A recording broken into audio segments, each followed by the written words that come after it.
Una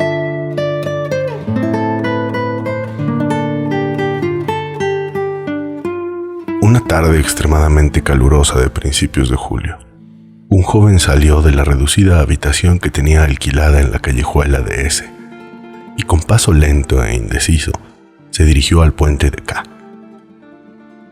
Había tenido la suerte de no encontrarse con su patrona en la escalera. Su cuartucho se hallaba bajo el tejado de un gran edificio de 5 pisos y más que una habitación, parecía una alacena. En cuanto a la patrona, que le había alquilado el cuarto con servicio y pensión, ocupaba un departamento del piso de abajo, de modo que nuestro joven, cada vez que salía, se veía obligado a pasar por delante de la puerta de la cocina, que daba a la escalera y estaba casi siempre abierta de par en par.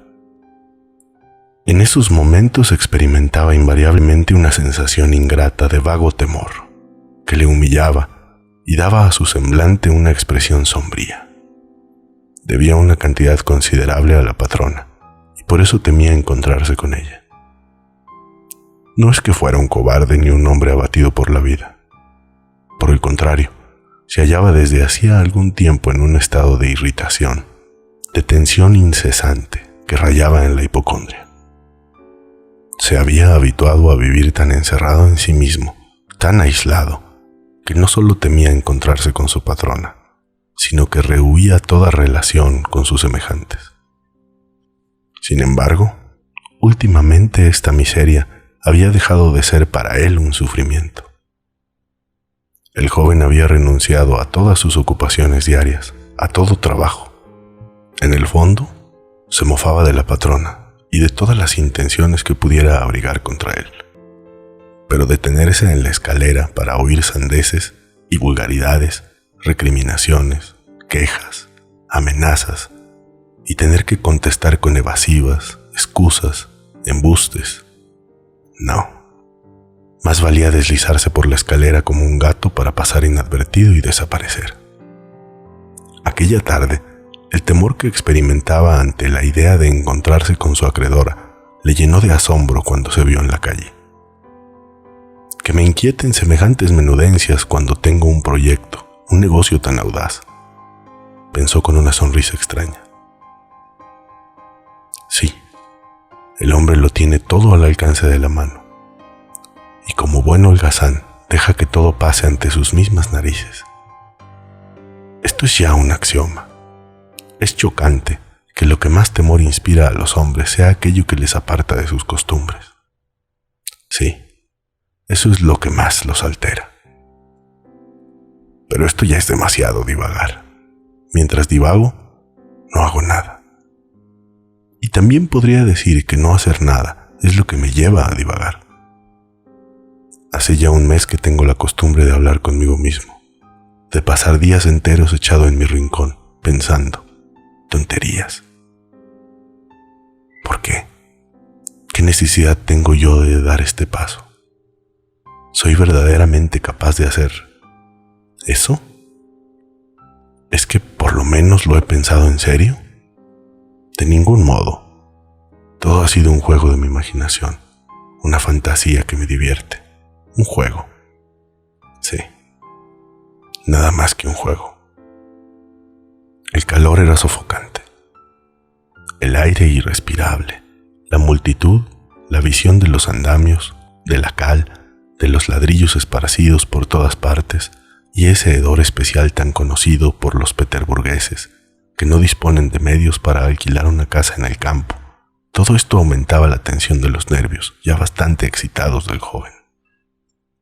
El insoportable olor de las tabernas, abundantísimas en aquel barrio, y los borrachos que a cada paso se tropezaban a pesar de ser día de trabajo, completaban el lastimoso y horrible cuadro. Una expresión de amargo disgusto pasó por las finas facciones del joven. Era, dicho sea de paso, extraordinariamente bien parecido, de una talla que rebasaba la media, delgado y bien formado. Tenía el cabello negro y unos magníficos ojos oscuros.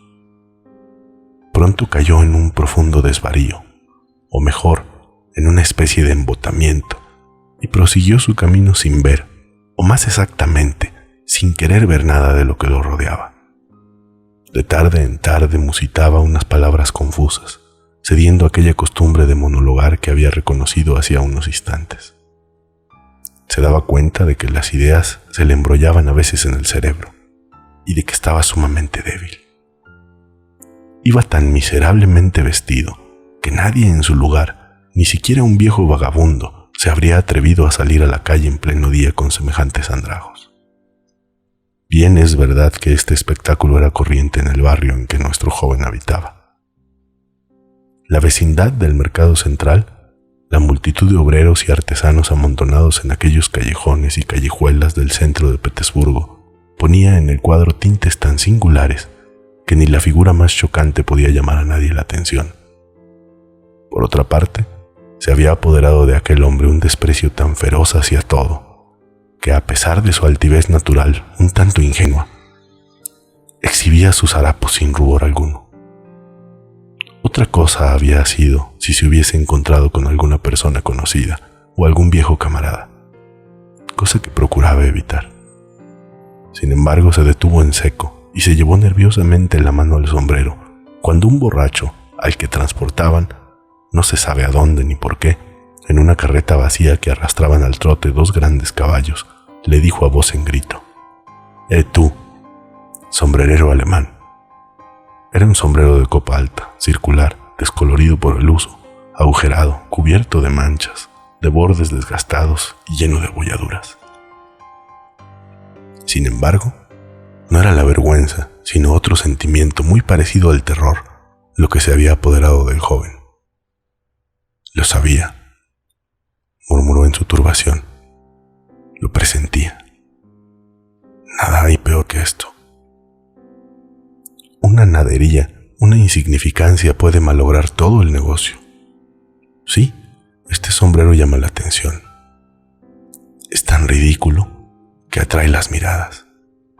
El que va vestido con estos pingajos necesita una gorra, por vieja que sea. No esta cosa tan horrible. Nadie lleva un sombrero como este. Se me distingue a una versata a la redonda. Te recordarán. Esto es lo importante. Se acordarán de él, andando el tiempo, y será una pista. Lo cierto es que hay que llamar la atención lo menos posible. Los pequeños detalles. Ahí está el quid. Eso es lo que acaba por perderle a uno. No tenía que ir muy lejos. Sabía incluso el número exacto de pasos que tenía que dar desde la puerta de su casa. Exactamente 730. Los había contado un día, cuando la concepción de su proyecto estaba aún reciente. Entonces ni él mismo creía en su realización. Su ilusoria audacia, a la vez sugestiva y monstruosa, solo servía para excitar sus nervios. Ahora, transcurrido un mes, empezaba a mirar las cosas de otro modo, y a pesar de sus enervantes soliloquios sobre su debilidad, su impotencia y su irresolución, se iba acostumbrando poco a poco, como a pesar suyo, a llamar negocio a aquella fantasía espantosa, y al considerarla así la podría llevar a cabo, aunque siguiera durando de sí mismo. Aquel día se había propuesto hacer un ensayo, y su agitación crecía a cada paso que daba. Con el corazón desfallecido y sacudidos los miembros por un temblor nervioso, llegó al final a un inmenso edificio, una de cuyas fachadas daba al canal y otra a la calle. El caserón estaba dividido en infinidad de pequeños departamentos habitados por modestos artesanos de toda especie, sastres, cerrajeros. Había ahí cocineras, alemanes, prostitutas, funcionarios de ínfima categoría. El ir y venir de gente era continuo a través de las puertas y de los 2 patios del inmueble. Lo guardaban 3 o 4 porteros, pero nuestro joven tuvo la satisfacción de no encontrarse a ninguno. Franqueó el umbral y se introdujo en la escalera de la derecha, estrecha y oscura, como era propio de una escalera de servicio. Pero estos detalles eran familiares a nuestro héroe, y por otra parte, no le disgustaban. En aquella oscuridad no había que temer a las miradas de los curiosos. Si tengo tanto miedo en este ensayo, ¿qué sería si viniese a llevar a cabo de verdad el negocio?, pensó involuntariamente al llegar al cuarto piso. Ahí le cortaron el paso varios antiguos soldados que hacían el oficio de mozos y estaban sacando los muebles de un departamento ocupado. El joven lo sabía, por un funcionario alemán casado. Ya que este alemán se muda, se dijo el joven, en este rellano no habrá durante algún tiempo más inquilino que la vieja. Esto está más que bien. Llamó a la puerta de la vieja. La campanilla resonó tan débilmente que se diría que era de hojalata y no de cobre. Así eran las campanillas de los pequeños departamentos en todos los grandes edificios semejantes a aquel. Pero el joven se había olvidado ya de este detalle, y el tintero de la campanilla debió de despertar claramente en algún viejo recuerdo, pues se estremeció. La debilidad de sus nervios era extrema. Transcurrido un instante, la puerta se entreabrió. Por la estrecha abertura, la inquilina observó al intruso con evidente desconfianza. Solo se veían sus ojillos brillando en la sombra. Al ver que había gente en el rellano, se tranquilizó y abrió la puerta. El joven franqueó el umbral y entró en un vestíbulo oscuro, dividido en dos por un tabique, tras el cual había una minúscula cocina. La vieja permanecía inmóvil ante él. Era una mujer menuda, reseca, de unos 60 años, con una nariz puntiaguda y unos ojos chispeantes de malicia. Llevaba la cabeza descubierta, y sus cabellos, de un rubio desviado y con solo algunas hebras grises, estaban embadurnados de aceite. Un viejo chal de franela rodeaba su cuello, largo y descarnado, como una pata de pollo, y a pesar del calor, llevaba sobre los hombros una pelliza, pelada y amarillenta. La tos la sacudía a cada momento. La vieja gemía. El joven debió de mirarla de un modo algo extraño, pues los menudos ojos recobraron su expresión de desconfianza. Raskolnikov, estudiante. Vine a su casa hace un mes, borbotó rápidamente inclinándose a medias, pues se había dicho que debía mostrarse muy amable. Lo recuerdo, muchacho, lo recuerdo perfectamente, articuló la vieja, sin dejar de mirarlo con una expresión de recelo. Bien, pues he venido para un negocillo como aquel, dijo Raskolnikov, un tanto turbado y sorprendido por aquella desconfianza. Tal vez esta mujer es siempre así y yo no lo advertí la otra vez, pensó, desagradablemente impresionado. La vieja no contestó, parecía reflexionar. Después indicó al visitante la puerta de su habitación, mientras se apartaba para dejarle pasar. Entre, muchacho. La reducida habitación donde fue introducido el joven tenía las paredes revestidas de papel amarillo. Cortinas de muselina pendían entre sus ventanas, adornadas con macetas de geranios. En aquel momento, el sol poniente iluminaba la habitación.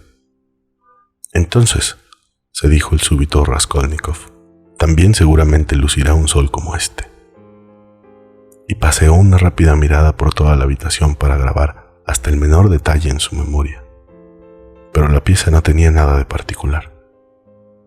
El mobiliario decrépito, de madera clara, se componía de un sofá enorme, de respaldo curvado, una mesa ovalada colocada ante el sofá, un tocador con espejo, varias sillas adosadas a las paredes y 2 o 3 grabados sin ningún valor, que representaban señoritas alemanas, cada una con un pájaro en la mano.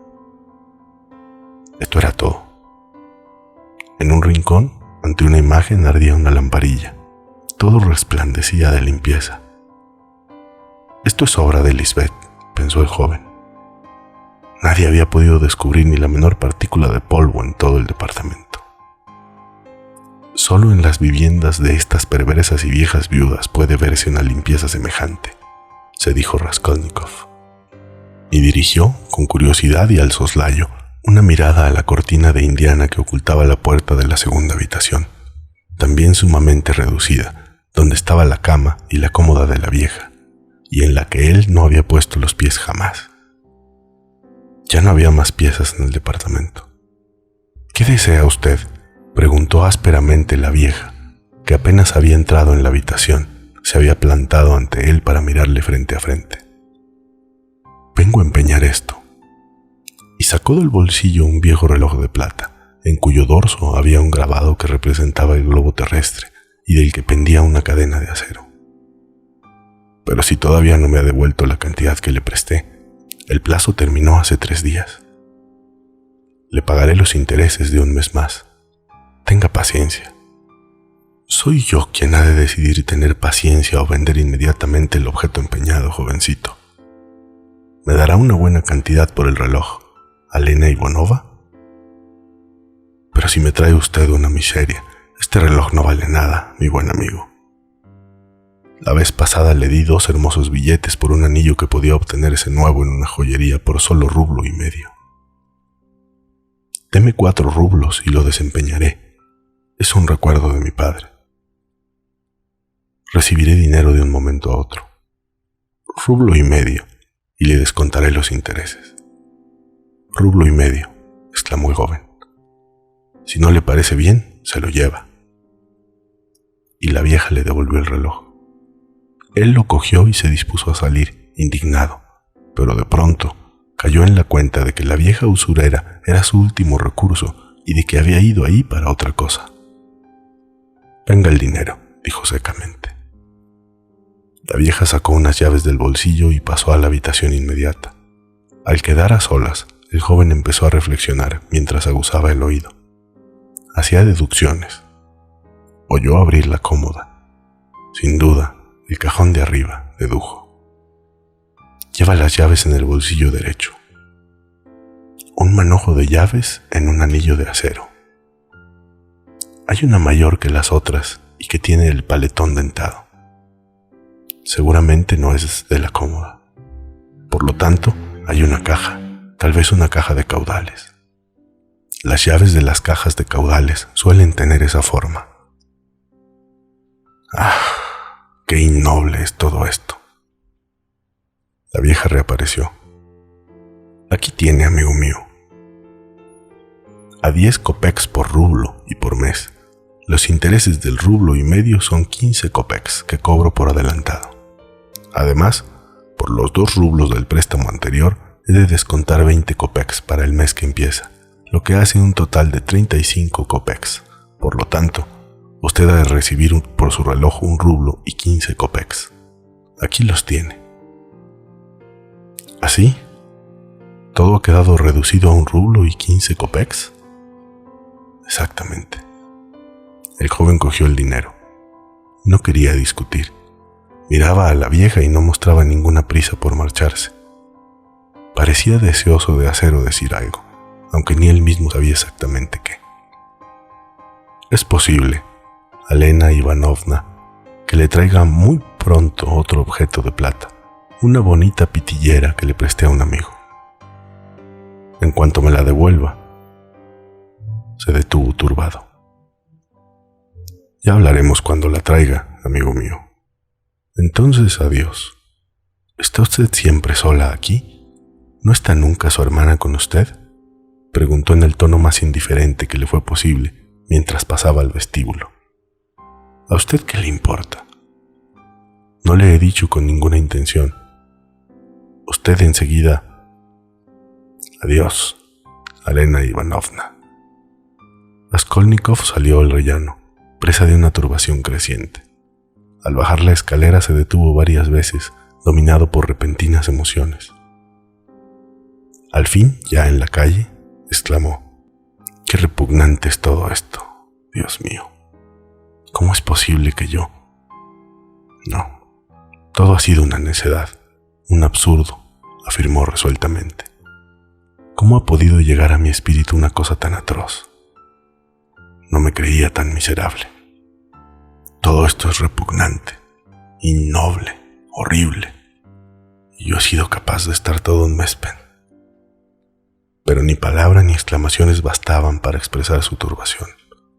La sensación de profundo disgusto que le oprimía y le ahogaba cuando se dirigía a casa de la vieja era ahora sencillamente insoportable.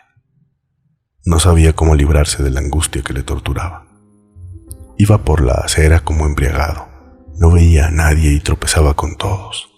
No se recobró hasta que estuvo en otra calle. Al levantar la mirada vio que estaba a la puerta de una taberna.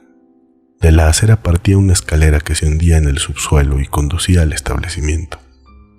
De él salían en aquel momento 2 borrachos. Subían la escalera apoyando el uno al otro e injuriándose. Raskolnikov bajó la escalera sin vacilar.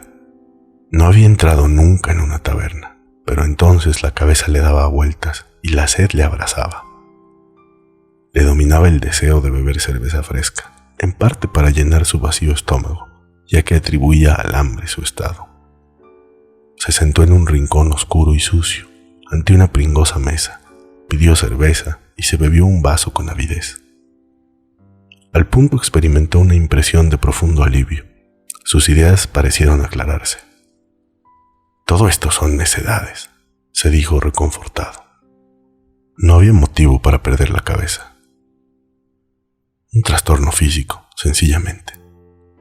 Un vaso de cerveza, un trozo de galleta, y ya está firme el espíritu, y el pensamiento se aclara, y la voluntad renace. ¡Cuánta nimiedad! Sin embargo, a despecho de esta amarga conclusión, estaba contento como el hombre que se ha librado de pronto de una carga espantosa, y recorrió con una mirada amistosa a las personas que le rodeaban. Pero en lo más hondo de su ser presentía que su animación, aquel resurgir de su esperanza, era algo enfermizo y ficticio. La taberna estaba casi vacía. Detrás de los 2 borrachos con que se había cruzado Raskolnikov, había salido un grupo de 5 personas, entre ellas una muchacha. Llevaban una armónica. Después de su marcha, el local quedó en calma y pareció más amplio. En la taberna solo había 3 hombres más. Uno de ellos era un individuo algo embriagado, un pequeño burgués a juzgar por su apariencia, que estaba tranquilamente sentado ante una botella de cerveza. Tenía un amigo al lado, un hombre alto y grueso, de barba gris, que dormitaba en el banco completamente ebrio. De vez en cuando se agitaba en pleno sueño, abría los brazos, empezaba a castañetear los dedos, mientras movía el busto sin levantarse de su asiento y comenzaba a canturrear una burda tonadilla, haciendo esfuerzos para recordar las palabras. Durante un año entero acaricié a mi mujer. Durante un año entero acaricié a mi mujer. Oh, en la Podiatechskaya me he vuelto a encontrar con mi antigua... Pero nadie daba muestras de compartir su buen humor. Su taciturno compañero observaba estas explosiones de alegría con gesto desconfiado y casi hostil. El tercer cliente tenía la apariencia de un funcionario retirado. Estaba sentado aparte, ante un vaso que se llevaba de vez en cuando a la boca, mientras lanzaba una mirada en torno de él. También este hombre parecía presa de cierta agitación interna.